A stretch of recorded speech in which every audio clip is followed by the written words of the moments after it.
जरा एक ऐसे पदार्थ के बारे में सोचिए जो इतना विस्फोटक हो कि पहाड़ों को उड़ा दे, और साथ ही इतना नाजुक भी हो कि किसी धड़कते हुए दिल को आराम पहुंचा सके।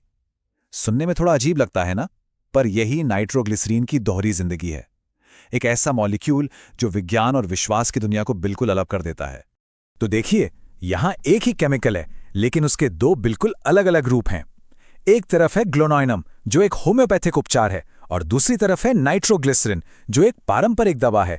चीज एक ही है, पर कहानियां दो हैं। आज हम इसी एक पदार्थ की इस अविश्वसनीय कहानी को समझेंगे और देखेंगे कि मेडिसिन की दुनिया में इसकी दो एकदम अलग पहचानें कैसे बनी। चलिए, सबसे पहले होम्योपैथी की दुनिया में चलते हैं और समझते हैं कि इस पदार्थ को लेके उनका नजरिया क्या है। इसका जो मूल आइडिया है, जिसे 1800 के दशक में सैमुअल हैनेमन ने शुरू किया था, वो समः समम शमयति के सिद्धांत पर काम करता है। आसान भाषा में कहें तो लोहा ही लोहे को काटता है। मतलब, जो चीज एक स्वस्थ इंसान में बीमारी के लक्षण पैदा करती है, वही चीज बहुत ही कम मात्रा में एक बीमार इंसान को ठीक कर सकती है। होम्योपैथी में ग्लोनोनिम को उसके असर से समझा जाता है, और इसके लिए दो शब्द इस्तेमाल होते हैं, गर्मी और तीव्रता। इसे उन लक्षणों के लिए दिया जाता है जो बहुत तेज होते हैं, अचानक आते हैं और अक्सर गर्मी से जुड़े होते हैं, जैसे कि सूरज का सिरदर्द, जो सूरज चढ़ने के साथ साथ और भी ज्यादा बढ़ जाता है। होम्योपैथ्स का मानना है कि पोटेंटाइजेशन नाम की इस प्रक्रिया से पदार्थ का जहरीलापन दूर हो जाता है और उसके जो औषधीय गुण हैं वे और भी ज्यादा शक्तिशाली हो जाते हैं। तो ठीक है, ये तो हुई होम्योपैथी की बात। अब आते हैं सिक्के के दूसरे पहलू पर। देखते हैं कि पारंपरिक यानी कन्वेंशनल मेडिसिन में इसी केमिकल को किस तरह देखा जाता है। नाइट्रोग्लिसरीन की मेडिकल यात्रा भी बहुत दिलचस्प है।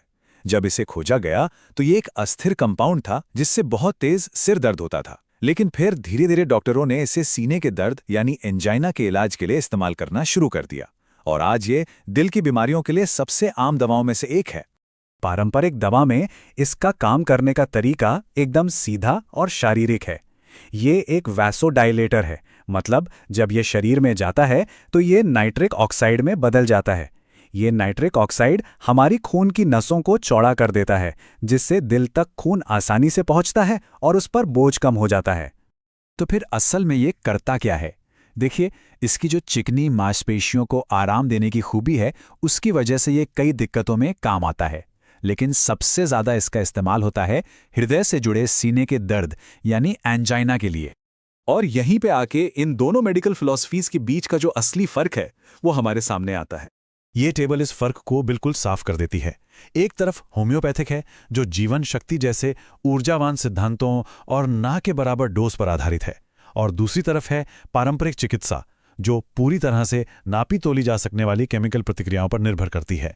होम्योपैथी में डाइल्यूशन यानी तनुकरण का जो पैमाना है वो सच में हैरान कर देने वाला है। अक्सर दवा को इतना ज्यादा डाइल्यूट किया जाता है कि वैज्ञानिक रूप से देखें तो इस बात की संभावना ना के बराबर है कि उसमें मूल पदार्थ का एक भी अणु बचा हो। और इसके बिल्कुल उलट एक नाइट्रोग्लिसरीन पैच या स्प्रे को बहुत ध्यान से डिजाइन किया जाता है ताकि खून में सक्रिय रसायन की एक तय और नपीतुली मात्रा ही पहुंचे। सब कुछ बहुत सटीक होता है। तो सवाल ये उठता है कि ये दो दुनियाएं जो एक दूसरे से इतनी अलग हैं, एक साथ कैसे मौजूद हो सकती हैं? यहीं पर आकर विज्ञान और विश्वास के बीच की जो लकीर है वो साफ दिखने लगती है। अगर हम वैज्ञानिक नजरिए से देखें तो मेनस्ट्रीम विचार एकदम साफ हैं। होम्योपैथी के प्रभाव को प्लेसीबो प्रभाव से ज्यादा साबित नहीं किया जा सकता है। लेकिन इस वैज्ञानिक आलोचना के बावजूद एक और हैरान करने वाला तथ्य है। विश्व स्वास्थ्य संगठन के अनुसार होम्योपैथी दुनिया में इस्तेमाल होने वाली दूसरी सबसे बड़ी उपचार पद्धति है। यह अपने आप में एक बहुत बड़ा विरोधाभास है। तो आखिर में नाइट्रोग्लिसरीन की कहानी सिर्फ केमिस्ट्री की नहीं है। ये कहानी है बीमारी और इलाज को देखने के दो बिल्कुल अलग अलग तरीकों की। एक तरीका जो भौतिक अणुओं के जरिए काम करता है, और दूसरा जो एक ऊर्जावान ब्लूप्रिंट के जरिए। और ये हमें एक आखिरी सवाल पर लाकर छोड़ देता है, आखिर एक ही पदार्थ के इतने अलग अलग मायने कैसे हो सकते हैं? ये एक ऐसा सवाल है जो विश्वास, सबूत और इतिहास के उस जटिल ताने बाने को उजागर करता है जो उन दवाओं को आकार देते हैं जिन पर हम भरोसा करते हैं।